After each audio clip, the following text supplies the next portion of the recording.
자, 우리가 잠들어 있는 동안에도요, 우리 세계 경제를 움직이는 보이지 않는 거대한 힘이 있습니다. 뭐냐고요? 바로 채권이라는 일종의 거대한 차용증 시장이죠.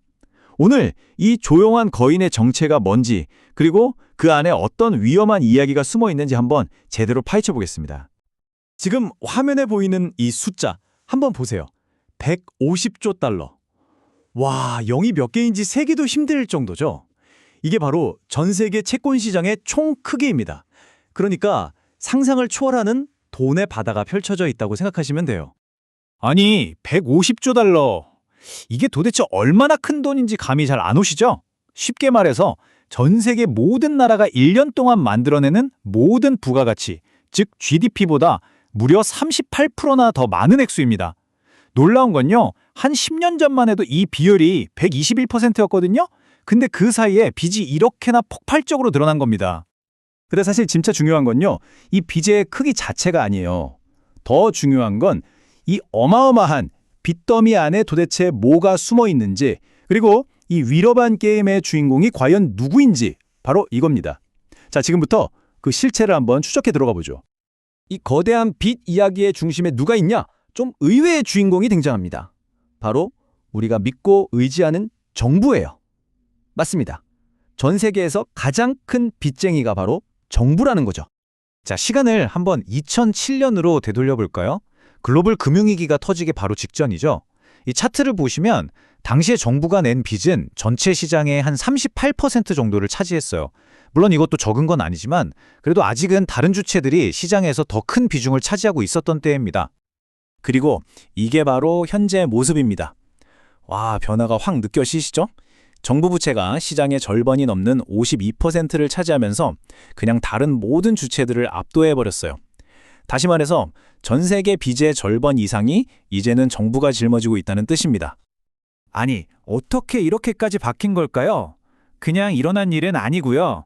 다들 기억하시는 2008년 금융위기, 그리고 최근에 코로나19 팬데믹, 이 두 번의 거대한 위기가 결정적이었습니다. 무너지는 경제를 살리려고 전 세계 정부들이 어쩔 수 없이 막대한 돈을 빌려야만 했고, 그 결과가 바로 이 차트에 고스란히 나타난 거죠. 자, 그런데 여기서부터 이야기가 한 단계 더 깊어집니다. 정부가 빚을 많이 졌다는 사실 자체보다 더 중요한 게 있어요. 바로 그 빚을 어떻게 졌는지, 그러니까 빚의 성격이 어떻게 바뀌었는지를 봐야 한다는 겁니다. 그 핵심이 뭐냐? 바로 단기 부채가 엄청나게 늘었다는 겁니다. 이게 바로 이 이야기의 가장 중요한 반전이고 우리가 진짜 주목해야 할 부분이에요. 단기 부채, 말 그대로입니다. 만기가 아주 짧은 빚. 그러니까 정부가 돈을 빌리면서 이거 1년 안에 갚을게요 하고 약속하는 그런 빚을 말하는 거죠. 이게 왜 그렇게 위험하냐고요? 아주 쉬운 비유를 하나 들어볼게요. 우리가 장기적으로 안정적으로 갚아야 할 주택담보대출 있잖아요. 그걸 갑자기 이자 높은 신용카드로 막 돌려막게 하는 거랑 비슷하다고 보시면 돼요. 생각만 해도 아찔하죠? 굉장히 불안정한 방식입니다. 그리고 이 그래프를 보시면 그 위험한 흐름이 딱 보입니다. 전체 채권 시장에서 단기 부채가 차지하는 비중이 불과 2년 만에 7.8%에서 8.5%로 껑충 뛰었어요. 이게 그거밖에 안 돼? 하실 수도 있는데 아니에요. 전 세계 빚 규모가 아까 150조 달러라고 했죠? 그걸 생각하면 이 작은 비율 변화가 사실은 어마어마한 돈이고요. 이 증가 속도 자체가 굉장히 위험한 신호라는 겁니다. 특히 주요 선진국들을 뜯어보면 상황은 더 심각해요. 미국 같은 경우는요, 최근 1년 동안 새로 빌린 돈의 무려 80%가 1년 안에 갚아야 하는 단기 빚이었어요. 80%요? 프랑스, 캐나다, 일본도 사정은 비슷해서 거의 70%에 가깝습니다. 이건 말 그대로 아주 얇은 살얼음판 위를 걷고 있는 거나 마찬가지죠. 자, 그럼 이런 질문이 생기죠. 정부가 이렇게 위험천만한 단기 채권을 마구 쏟아내고 있다면 도대체 누가 이걸 사주는 걸까요? 이 새로운 위험을 고스란히 떠안고 있는 건 과연 누구일까요? 좋습니다. 지금부터는 그 위험이 어디로 흘러갔는지 그 행방을 한번 따라가 보겠습니다. 이걸 보시면 2008년 금융위기 이후에 전 세계 금융지도가 어떻게 근본적으로 바뀌었는지 확실히 알게 되실 거예요. 2008년에 금융위기가 크게 터지고 나서 전 세계가 뭘 했냐면요. 은행들을 아주 강력하게 규제하기 시작했어요. 일종의 족쇄를 채운 거죠. 그래서 은행은 예전보다 훨씬 안전해졌습니다. 근데 그렇다고 위험이 사라졌을까요? 천만에요. 위험은 절대 사라지지 않습니다. 그냥 자리를 옮겼을 뿐이에요. 마치 물이 뚝에 약한 틈을 찾아 흘러가듯이 규제가 덜한 곳으로 스르륵 이동한 거죠. 이 차트가 그 증거입니다. 딱 보면 아시겠죠? 왼쪽 은행 자산은 지난 10여 년 동안 거의 제자리 걸은 수준이었어요. 그런데 오른쪽으로 한번 보세요. 은행이 아닌 다른 투자자들, 그러니까 비은행권의 자산은 GDP 대비 164%에서 225%로 이건 말 그대로 폭발적으로 성장했습니다. 이제 위험이 어디로 갔는지 너무나 명확해지죠? 그렇습니다. 바로 우리의 연기금 또 각종 펀드를 운용하는 자산운용사, 해치펀드 같은 이런 비은행 투자자들이 새로운 위험을 떠안게 된 거예요. 진짜 문제는 뭐냐면 이들은 은행처럼 정부의 튼튼한 보호막 같은 게 없어요. 그리고 시장이 조금만 불안해져도 바로 돈을 빼야 하는 그런 구조를 갖고 있기 때문에 훨씬 더 변덕스럽고 시장 충격에 민감하다는 겁니다. 자, 이제 퍼즐 조각이 거의 다 맞춰졌습니다. 한번 정리해 볼까요? 세계에서 가장 빚이 많은 정부가 세상에서 가장 민감하고 변덕스러운 투자자들이 들고 있는, 그것도 언제 터질지 모르는 초단기 빚에 의존하고 있는 상황. 여기서 과연 어떤 일이 벌어질 수 있을까요?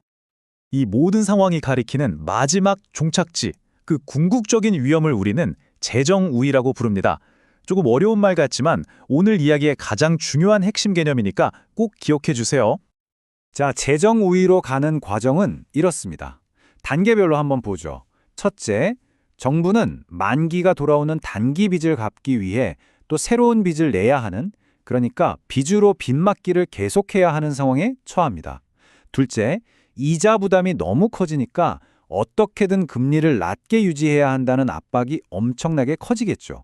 셋째, 그래서 결국 정부는 독립적으로 물가를 잡아야 하는 중앙은행을 향해서 제발 금리 좀 올리지 마 하고 정치적인 압력을 넣기 시작합니다. 그리고 마지막 단계에 이르면 중앙은행이 결국 그 압력에 굴복해서 독립성을 잃어버리고 정부의 돈주머니, 즉 금고지기 역할로 전락해버리는 거죠. 이게 바로 재정우위라는 아주 위험한 상태입니다. 이게 그냥 저의 뇌피셜이 아닙니다. 실제 보고서에서도 이렇게 경고하고 있어요. 재정우위의 위험이 확대될 수 있다. 그리고 중앙은행의 독립성을 향한 공격이 더 늘어날 수 있다라고요. 아주 직접적인 경고죠. 바로 이겁니다. 이게 우리가 마주한 위험의 진짜 본질이에요. 원래는 물가를 잡아서 우리 돈의 가치를 지켜야 할 중앙은행이 거꾸로 정부의 씀씀이를 대주기 위해서 돈을 찍어내는 역할을 하도록 강요받는 상황. 이건 통화정책의 가장 기본 원칙을 뿌리째 흔드는 정말 위험한 시나리오라고 할 수밖에 없습니다. 그래서 마지막으로 여러분께 이 질문을 던지면서 마무리하고 싶습니다. 정부가 이렇게 빚에 의존해서 돌아가는 세상에서 우리가 매일 쓰는 돈의 가치를 결정하는 진짜 힘은 과연 시장에 보이지 않는 손일까요? 아니면 정보에 보이는 정치적인 힘일까요? 한 번쯤 우리 모두가 깊이 생각해 봐야 할 문제가 아닐까 싶습니다.